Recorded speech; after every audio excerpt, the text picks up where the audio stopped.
Shalom, selamat pagi. Senang sekali saya melihat ada jemaat-jemaat yang baru hadir dan puji Tuhan di pagi hari ini. Sungguh indah kita bisa datang dengan langit yang gelap, nanti kita keluar langit dengan cuaca yang cerah. Nah, Bapak Ibu Saudara, kita ada di momen-momen di waktu di mana yang sangat menjadi penting bagi kekristenan, yaitu penyalipan dan juga Paskah. Ya, bagaimana Yesus datang, dia melakukan penyelamatan bagi umat manusia dan terutama surga kekal dan hidup kekal bagi orang percaya. Kemarin hari Rebu dalam pendalaman Alkitab, saya membahas tentang dosa. Dosa itu ada banyak macamnya, saudara. Jadi dosa itu bukan cuman bohong, bukan cuman mencuri, enggak. Dosa itu banyak. Salah satu yang saya mau sampaikan di perjanjian lama, dosa ibadah yang salah itu dosa, Bapak Ibu Saudara. Sehingga kalau saudara baca dalam perjanjian lama, imam yang tidak kudus, maka mati adalah upahnya. Nah, sekarang kita tahu bahwa dosa itu banyak sekali, sehingga apa? Kita tidak bisa menyelamatkan diri kita sendiri, sehingga kita butuh Yesus Kristus sebagai Tuhan dan Juru Selamat dalam hidup kita, dan yang percaya katakan amin. Amin. Ya. Jadi saking banyaknya dosa di perjanjian lama, di perjanjian baru, jenis-jenis dosa, macam-macam dosa, kita nggak bisa menyelamatkan diri kita, Bapak Ibu Saudara.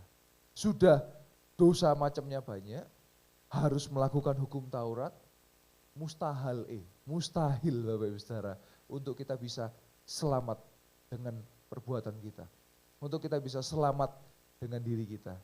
Tapi Yesus Tuhan, Dia adalah Allah yang turun ke dunia menjadi serupa dengan manusia, dan Dia mau disalib, tebus ganti dosa kita.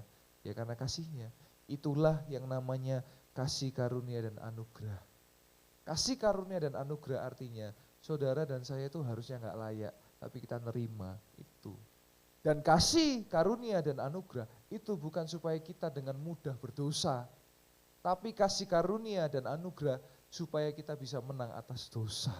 Nah itu saudara. Jadi banyak sekali macam dosa di perjanjian lama dan perjanjian baru. Kalau saudara rindu belajar pendalaman Alkitab, saudara bisa ikut hari Rebu, ada via Zoom online. Di situ saudara akan belajar banyak hal yang akan disingkapkan di situ, sehingga saudara akan ngerti. Semua kalau Alkitab itu ringkes ya, disimpelkan, Alkitab itu bicara tentang Yesus, bicara tentang Kristus, bicara tentang salib. Saudara, pada zaman dulu, pada zaman era-era Romawi, salib itu adalah hukuman paling hina, paling brutal untuk penjahat yang paling jahat. Tapi Pontius Pilatus berkata apa? Aku tidak menemukan satu kesalahan daripada Yesus. Tetapi orang berteriak, salibkan dia, bunuh dia. Saudara tahu Yesus Barabas? Seseorang penjahat yang jahat, yang keji, yang harusnya dia disalib, dan orang minta Yesus yang disalib sehingga Yesus Barabas digantikan dengan Yesus Kristus. Dan tahukah saudara, Yesus Barabas itu siapa? Kita semua. Yang harusnya kita ini disalib, yang harusnya kita ini yang binasa, saudara. Tapi karena Yesus mengasihi kita, Dia mau gantikan kita. Dia mau sampai kulitnya terkoyak, Dia mau sampai tulangnya patah, Dia mau sampai mukanya hancur, Dia mau sampai mahkota berduri merusak kepalanya dalam kemanusiaannya. Kenapa? Karena Dia mengasihi kita, Dia mengasihi saudara dan saya. Ini satu pelajaran yang luar biasa. Kalau saudara baca dalam Injil, bagaimana dia dipukul, bukan dipukul saudara, ditinju, bukan ditinju aja, diludahi saudara. Karena saudara dan saya, dia lakukan itu. Ada lagu berkata, Dia memilih disalib, Dia memilih kayu yang kasar, dan paku yang tajam, Dia curahkan darahnya, Dia berikan nyawanya, Dia Tuhan, Dia Raja yang memilih disalib. Dia disalib untuk saudara dan saya. Saudara, salib dulu itu kutuk saudara. Orang takut melihat salib. Kenapa? Karena itu sudah brutal, kejam, hina, memalukan. dilihat orang banyak, dan pasti eksekusi itu akan dilakukan di tengah keramaian. Jadi orang akan melihat, ih ini memalukan sekali. Tapi hari ini siapa yang enggak bangga pakai kalung salib? Siapa yang enggak bangga pakai baju salib? Siapa yang enggak bangga pakai anting salib? Kenapa? Karena kalau ada Yesus di situ, kutuk menjadi berkat, katakan amin. Amin. Jadi kalau ada Yesus, kutuk akan menjadi berkat. Salib itu dulu kutuk, tapi ketika Yesus ada di kayu salib, kutuk dijadikan berkat. Ya kan, saya sudah cerita, hari ini kita bangga ya. Saya lihat sampai kadang-kadang orang ibadah kalung salibnya itu, besar sekali saudara. Sampai datang itu sampai kabotan gitu ya. Karena kalungnya gede ya saudara. Dulu itu adalah kutuk, tapi semenjak ada Yesus, orang bangga. Salib itu artinya tandanya apa? Tanda bahwa Yesus pernah disalib, Yesus pernah mati untuk kita dan dia bangkit untuk kita. Katakan amin. Amin. Amin. Masih ngantuk Bapak Ibu ya? Saudara, kita mesti belajar firman itu diaminkan. Kalau ada mujizat tepuk tangan ya, jangan pasif. Kenapa? Karena kalau saudara katakan amin, telinga saudara mendengar iman. Amin itu juga mengaminkan, mengimankan apa yang firman katakan. Dan iman timbul dari pendengaran, yang percaya katakan amin. Ya, ketika Bapak Gembala berkhotbah, ketika saya berkhotbah atau pembicara lain berkhotbah, ada kata-kata, kita percaya tahun 2005 gedung pasti jadi, amin. Itu kata-kata iman. Diaminkan, diimankan. Jadi saya percaya, iman timbul dari pendengaran firman Tuhan. Nah, mari sama-sama kita melihat satu ayat kesukaan kita semua, ayat terakhir. Lukas 23 ayat 34. Dan ini menjadi satu pelajaran buat kita semua pada pagi hari ini ya. Dikatakan apa? Yesus berkata, ya Bapa, ampunilah mereka, sebab mereka tidak tahu apa yang mereka berbuat. Saudara, luar biasa Tuhan kita. Kalau dunia ajar apa? Gigi ganti gigi, mata ganti mata, kejahatan dibalas lebih jahat lagi. Tapi cuman Yesus yang ngajarin kita, ampunilah Bapa, sebab mereka tidak tahu apa yang mereka berbuat. Saudara, mengampuni itu enggak mudah saudara ya, betul? Saudara habis ditipu orang, saudara habis dijelekkan orang, saudara habis difitnah, saudara habis dimaki orang, saudara mau dipukul orang. Tapi Tuhan apakah bilang, hajar dia, apakah begitu?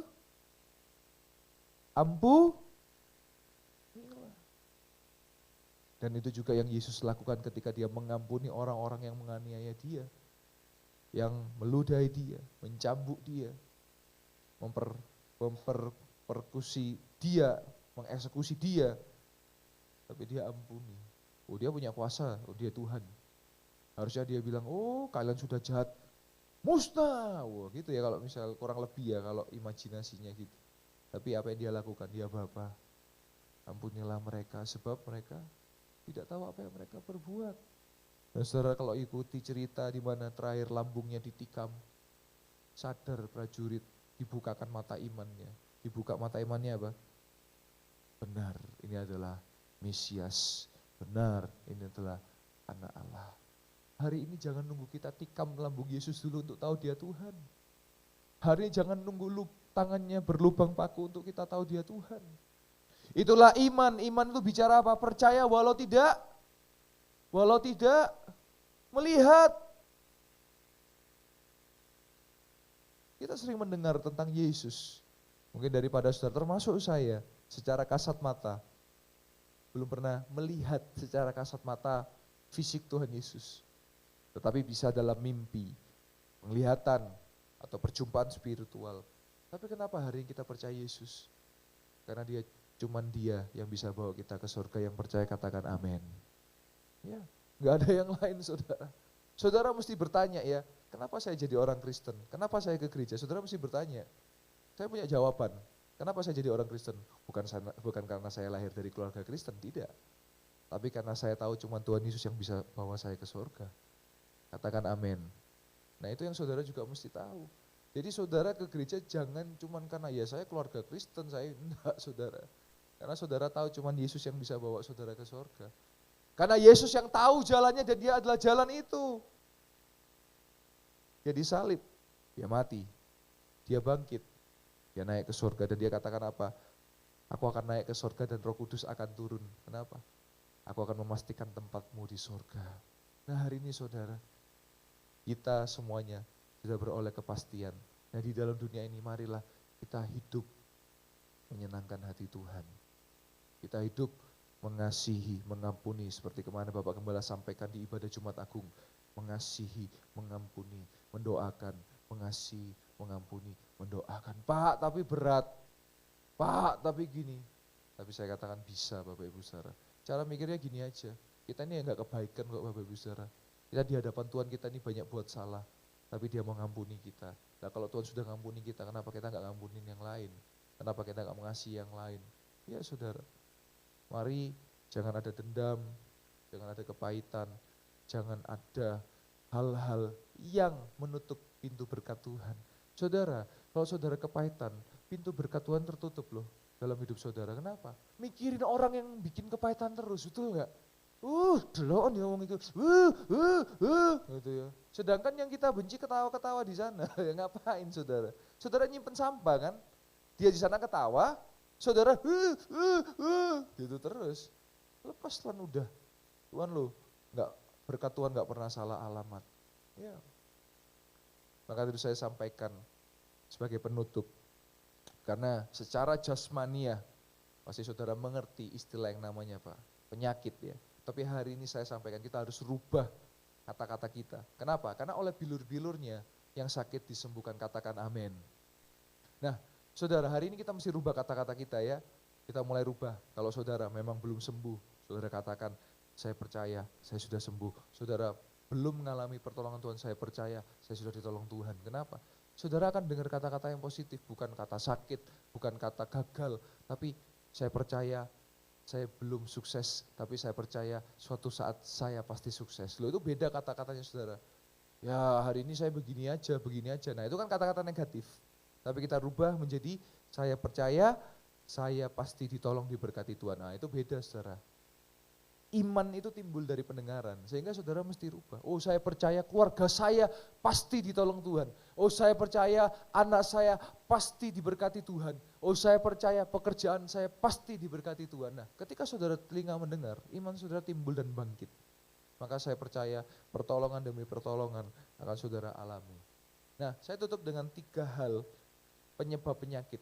Yang pertama adalah gaya hidup saudara. Ini yang saya sering temukan di dalam kehidupan jemaat Tuhan. Gaya hidup bisa membuat penyakit. Contoh, saudara merokok misalnya, saudara minum minuman misalnya, saudara suka yang manis-manis misalnya, saudara suka yang berlemak atau kolesterol misalnya. Dan kalau saudara misalnya sakit, ya jangan nyalakan Tuhan. Saya sering temukan orang kena rokok paru-parunya sakit, terus Tuhan kenapa kau izinkan aku sakit, kenapa aku sakit? Loh, ya karena Anda merokok, jawabannya itu, udah usah bingung jawaban yang lain. Tuhan kenapa kok badan saya jadi kaku-kaku gitu? Karena suka minum-minuman, maksud saya di sini minum minuman keras ya, seperti batu, genteng ya, bukan ya, ya bir ya. Minum minuman terus, alkohol, kecanduan. Terus akhirnya badannya sakit. Tuhan, kenapa kau buat aku sakit? Loh, ya Tuhan jawab, kowe sing gawe sakit dirimu dewi. Loh. Itu namanya kita mulai dewasa, oh iya ya, penting. Makanya firman Tuhan katakan apa? Latilah dirimu beribadah. Dan dikatakan juga bahwa ada menjaga kesehatan di situ. Satu. Kedua, penyakit bisa terjadi karena pikiran. Atau namanya psikomatrik, saudara.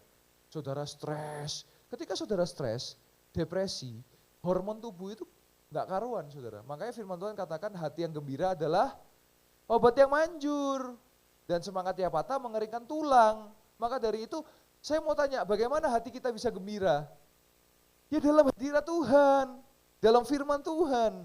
Kalau saudara nggak pernah baca firman, karena firman itu adalah Allah, logos, theos, maka saudara nggak bisa bahagia, nggak bisa gembira. Gembira itu ketika saudara baca firman, karena di situ ada kekuatan. Firman-Mu Tuhan adalah pelita bagi kakiku dan terang bagi jalanku.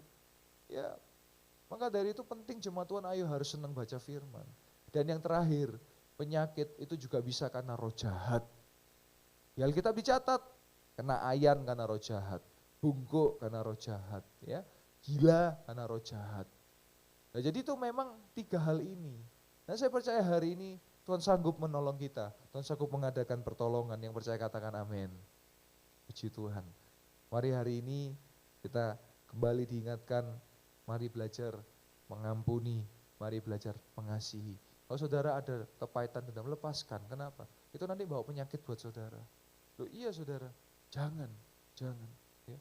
Saya banyak mendoakan dan menemukan orang-orang yang ternyata sakitnya bukan karena gaya hidup, tapi karena dia menyimpan dendam amarah kepada orang-orang. Akhirnya apa? Dia kena badannya, hormonnya gak karuan, tubuhnya, pikirannya gak sehat. Tapi semenjak dia ngalamin Yesus, dia belajar melepaskan pengampunan, kesehatan dia terima. Mari hari ini Bapak Ibu Saudara, kita datang ke hadirat Tuhan, kita rindu belajar mengampuni seperti Tuhan. Memang tidak mudah ya, tapi kita belajar. Saya juga terus belajar saudara, gak mudah saudara. Kita sama-sama saling belajar semua untuk bisa mengampuni yang bersalah.